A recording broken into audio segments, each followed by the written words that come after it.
bless you, everyone. Want to thank you for being a part of this program today of Kingdom Concepts.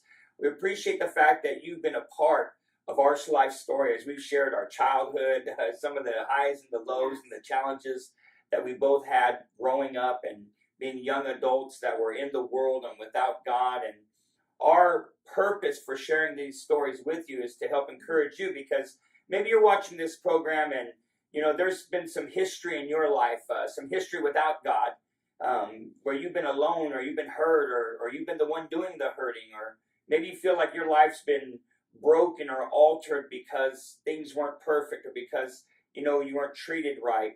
There's a variety of things that can change the path that you're on. But I'm here to tell you the thing that helps correct all of that is the Lord Jesus Christ. And we've shared our life story thus far, what life was as children as well as young adults.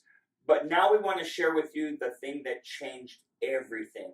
And that was when we came to a place where we discovered the person and the Lord of who Jesus Christ is. And so, honey, I'd like for you to share what was the thing that changed for you, because you grew up, your family, your mom and dad took you to church every week. Yes, and for us, like I said earlier, the last segment, went to church every Sunday, every Wednesday, and every youth retreat, every kind of retreat that we could think of, we went to. I remember my mom going to retreats also.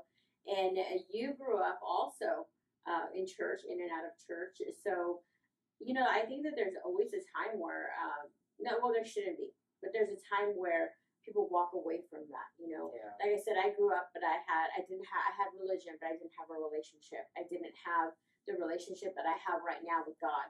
And for me, for what happened to me was, and I'll go back because we all have a beginning. We all have that point in that time where you need to make a change. Well, I knew I needed to make a change. And maybe you're watching and you don't know you need to make a change and you haven't yet. We hope that our story inspires you. My husband and I, we've been married a few years and had a 1-year-old little girl. And I apologize now if I cry a little bit. This happened 26 years ago, and it still is very, very dear to my heart, what the Lord did for me. Like I shared, I didn't do a lot of drugs or drinking or anything like that growing up. But when you're with somebody, you always say, if you hang out with football players, you're going to play football. Yeah. And, I hung out with you. You were selling drugs, doing drugs, drinking every single night. Our story was you would go to work. You were a hard worker. You'd come home, and I always made sure there was a 12-pack of beer in the fridge. And if I didn't, then you'd make sure you brought it home. You drank it and passed out every single night. That's what it was, And it was old. It was old. It was not something that I wanted, not something that I liked, and caused a lot of arguments, caused a lot of this stuff. And so I basically ended up becoming everything that you were. I started doing drugs. I never anything like psychosis stuff. I never did any kind of acid or anything like that. I started doing speed. And I liked it. I thought, my house was always clean. My daughter was always off to the babysitter. We were responsible. We thought we were. We never did drugs or drank in front of our daughter. Those kinds of responsible people. And so we started doing that, and it just got worse and worse. It just got worse and worse. Yeah, we hit an all-time low because when we first got together, things began to move real quick. We began to date immediately, then we began to live with each other immediately. And then a year later, we went to Vegas and got married. And I remember we were just looking at each other when we were getting married, just going, man, we are young and dumb, but here we are. And when we tied that knot, God. I was so scared. I remember being so scared. My dad would not go because he was just like, he was not going to go. So mad at you. I just remember being so scared and being pregnant because I was pregnant. I don't know if you remember that. I was a couple months pregnant. Our oldest daughter, always said that she never went to Vegas. I said, yes, you did. You were very, very young when you were in Vegas, but you were there. But I remember just being so scared. And I looked up and I saw you, and you were not scared. You were drunk, you know. And I don't know. It just I was nervous. I mean, I went outside, smoked a cigarette, and then it was gone. And then it was gone. Right. Yeah, right. And so I just remember, it's just a blur. I remember the guy looking like just some car salesman, and he was so monotone. He just talked and he smiled, and it was just done and over before we can even think about it, you know. But that was almost 30 years ago. Yeah. Wow. 1989. Yeah, yeah. So, you know, all the things that happen when you're young, you're irresponsible, you are selfish, you know, it should be about you. And again, I started doing the drugs, drinking, all that kind of stuff. And basically everything that you were doing, I started to do. Yeah. You know, and I remember one night that I went out to drink. I went out doing drugs. And I remember it was like 2 in the morning. And by this time, me and you had already talked about separating. We had already talked about, you know, I'm going your way, you're going your way. I already even talked about how much you were going to bless. Well, back then it was you were going to pay me, how much money you were going to give me for our daughter to help me. Already discussed all of those things, had a roommate, everything. And I remember going out to drink and to do drugs. It was like 3 in the morning. I'd gotten a babysitter for our little one, and you were passed out. I remember leaving, and then it was like 3 in the morning when you came and you found me. Yeah. You remember that night? You know, I do. I remember I woke up and I was still drunk, and you weren't there, and it's not too hard to find out where the parties are at. So I remember hunting you down and finding you and dragging you back home, and then going right back to passing out all over again. Yep, I remember. And what happened earlier that day is our daughter was in her back, because we had a bedroom and there was 2 bathrooms, and 2 bedrooms and 2 bathrooms. And I remember our 2-year-old little girl, she was in the bathroom, and I walked in and I heard her, she was crying. And by this time, my mother-in-law had taken her to church a few times, and she was crying, and she was saying, why are they always yelling? You remember that? Why are they always yelling? Why are they always yelling? And I remember stopping and then just walking away thinking, Lord, this 2-year-old is talking to you and asking you, why are they always yelling? Why are they always yelling, God? I remember just her saying that. And I remember also at that same time that your father, who never really said too much, I mean, he knew about as much English as I knew Spanish, and he was always from that older generation to where he never got involved in any of our business. But I remember him coming by the house right around that same time, and I remember him asking me, he said, what's going on with you and my daughter? And I remember I couldn't answer him. I remember I just felt so ashamed, because I just knew that we were crossing over barriers that would have kept us together. I mean, like, you know, staying together for the sake of our daughter. Yeah. But then we came to a place where we knew this is going to be one messed up kid if we continue to be her parents, because of how bad things. Our relationship had become toxic at that moment when she said that. We were, like I said, we're always yelling. Yeah, always constantly yelling. More you. No, not really. I was the yeller. I just yelled for everything. And I remember just putting her to bed that night and leaving to go drink. And that's when that night you found me, brought me home.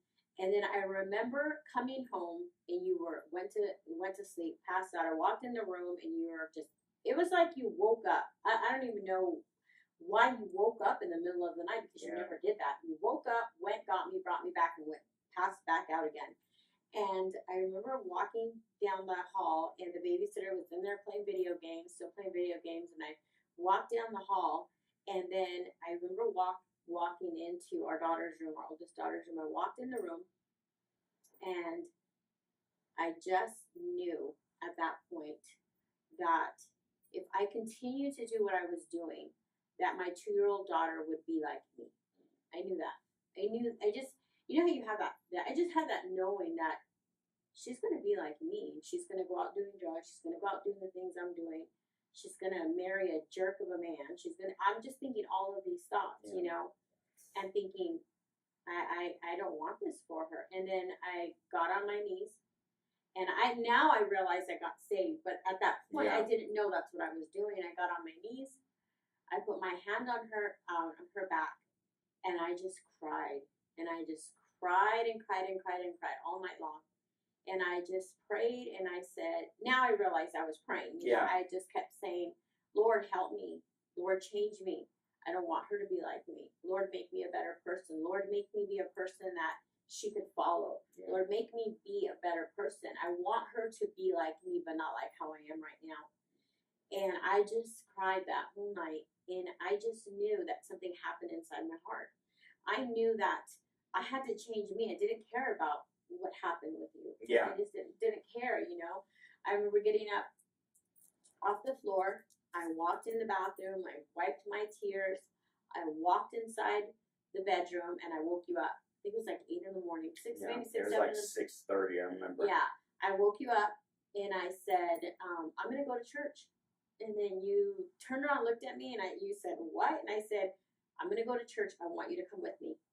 And I think about that night, that morning, and I think, you know, I don't even know why I asked you to come with me, you know, because I was mad at you, I didn't care, you know, and I remember coming in and telling you, I want to go to church. And do you remember what you said to me? Yeah, I remember, because I was like, church, and I remember I told you, I was like, I know I'm a sinner. I'm like, I don't need to go to church to hear a preacher tell me I'm a sinner. I said, I know I'm a sinner, and I told you I'm not going at all. Mm-hmm. Yeah, and he didn't go with me. You know, I had made a decision that night to change. Yeah. And then I made another decision when I walked out that door. I walked in the room, and you didn't want to come. And I got my daughter, got her dressed, and I walked to church. And I remember leaving that door. When I shut the door, I felt like I made a decision about you. I was going to go to church. I was going to raise my daughter in church, and I did not care if you followed me or not. And I had made that decision that morning. I just did it. It was I'm doing this with him or without him. I remember I walked to church, and after church, you know, I cried through the whole service. I walked at it. It was a Christian church. I hadn't been raised Christian, but I wanted to go to a Christian church. And your mom, obviously, your mom and dad have been praying for us. So I went to this church, and I remember walking out, and the pastor was there. I called him Father. I was like, "Hey, Father," but he's you call me Pastor, not Father. And I was like, "Okay." So I called him Father, and I said to him, and he asked me. He said, "How are you doing?" And I just remember looking at him and just crying. And he said, "You keep coming. You keep coming." And I said, "I am. I'm going to keep coming." And I went home, and I just made that decision that I'm going to keep coming. And I did. I kept coming. I didn't care. I didn't care if you came or not. I was saved. I knew that God had saved me. I knew that I was going to raise my daughter in church, and I didn't care anymore. I didn't care one bit about you at that point. We didn't argue anymore for months. Remember that? Yeah. It's like we didn't argue anymore because I didn't care. It was a lonely 3 months for me. Yeah. So I remember she was just like, she dove right in. Mm-hmm. And she was there every time the doors were open, and you didn't have no church clothes or nothing. Yeah. I mean, you just wearing your club and your outfit, your mini skirts and stuff to church. And I remember for me, man, I was just going down the rabbit hole. I was just getting lonelier and lonelier, and the crowd of friends that I was hanging out with at that time were mafia, and I remember just entering into a depression at that time to where it was suicidal. Mm-hmm. I mean, devil was trying to convince me just to blow my head off, mm-hmm. and I didn't know any of this. No, I didn't share with nobody. Well, not only did I not know, I didn't care at that point. Yeah. I don't know. It was just like, you go on, do what you're going to do. I'm going to do what I'm going to do. Yeah. I remember you were going to leave me behind. Yeah. Yeah. I ran out of that grave and left you there. Yeah. You know, it's interesting because, you know, as you embrace the Lord, you know, we're still one flesh. Yeah. And what I find amazing is that, you know, and we see this happen all the time as pastors. Yeah, you're right. When we watch other families, sometimes it only takes one person to bring a change to an entire family where God restores everything that sin and disobedience and bad decisions have created. It's a beautiful thing, you know, as we've seen God just putting what was broken back together. Because I know it was about, like I said, it was 3 months later, and I remember it was November the 6th that man, I hit an all-time low, and I was just done. And I said, God, I'll give you the good, the bad, the ugly, but I need help. I need you to set me free, because I knew that I had just hit the end of who I was. I knew that if I lived another day without him, I knew I was going to die. I just knew that I was just, he'd saved me from so much. And I remember I went to church. It was a midweek service on a Wednesday night. I went to church to get saved. Yeah. And I remember the night that I said, Jesus, forgive me. You know, help me, come into my life. Man, the glory of God just came on me and instantly set me free from all the drug addictions, set me free from being a chronic alcoholic. I mean, it was just so liberating. And, you know, and to have that experience, it's something that you and I have never let go of. We've always protected that flame. And, you know, maybe you're watching this program today, and maybe you've walked with God, or maybe right now you're not.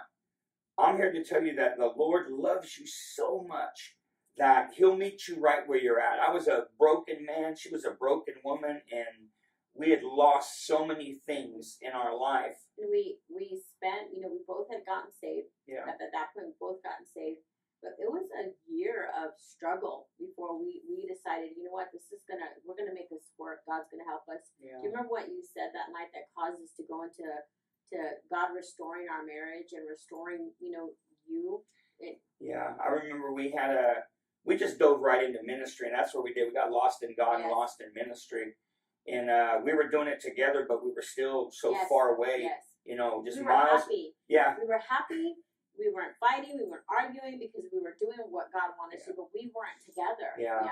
Our hearts were miles away from each other. And I remember that you and me had a sit down heart to heart to where we cleaned out all of our closets. Yeah. I mean, we shared everything that we had done to each other, known and unknown. Yeah. And I remember we cried, man, because we'd done things that we never thought we'd do to each other, and you know, we hurt each other. And I remember just telling you and being honest with you. I said, Iliana, I don't love you. I don't love you the way a husband should love a wife. And I remember you told me, well, I don't love you the way a wife should love a husband. And I remember telling you, but I love God. And I said, you love God. And I said, and if we can both continue just to focus on loving God, I said, maybe we'll find our love again.